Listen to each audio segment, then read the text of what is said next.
Hi, Tom. Apologies for the delay in sending this through.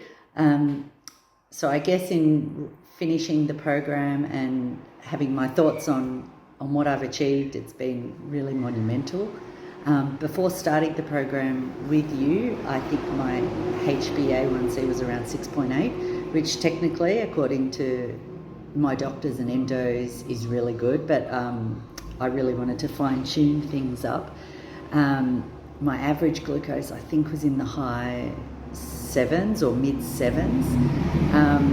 But apart from the metrics, I think when I look back on my mindset before starting the program, I was really flying blind to my treatment, and I've been a type 1 diabetic for nearly 40 years, and I really did think that I knew it all and knew how to manage things. But when I look back, I was really sort of using a dartboard approach where I was just throwing darts at the board and hoping for the best, and thinking that my results were all random, and I really didn't know how to be in control, I guess. And it's not to say I was, an amateur with nutrition. I'm very much aware of nutrition. I've studied nutrition. But it was more the reasons that I didn't have very good control over, especially the non-dietary reasons why we get highs and lows.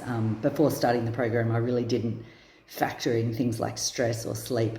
And so overall, it really felt like I was out of control and my diabetes was managing me.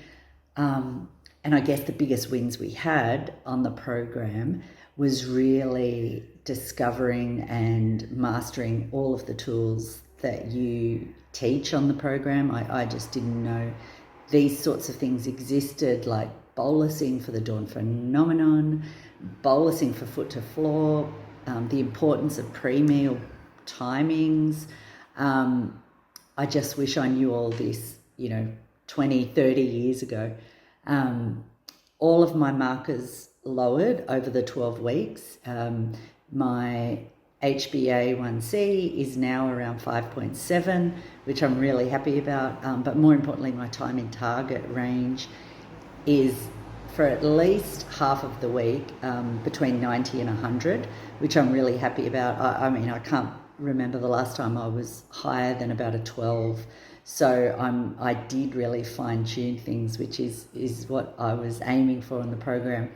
So I guess what I would say to anyone who's considering type 1 movement and starting the program is most definitely just do it. Don't think about it any longer than you need to, especially if you're newly diagnosed, but whether you're, a veteran like myself and had type 1 for so many years, Tom's program really walks you through so many tips and tricks that just don't teach you when you're diagnosed, and which your endocrinologist, which I found my endocrinologist just doesn't have the time, or I guess the lived experience to be able to teach you as well. I did want to mention, I think one of the most amazingly beneficial things of Tom's program is the Facebook group. It was really invaluable, the daily accountability posts and the feedback and the insights that provided there by Tom and especially Fred. It was really invaluable. You'd post a question and really get a response really quickly, even though I was on the other side of the world. In summary, just do it. You've literally got nothing to lose by trying to improve your diabetes, and taking on a coach like Tom. The tips and tricks I'm using all the time now, and I'm so much more confident in managing my diabetes. Thanks again, Tom.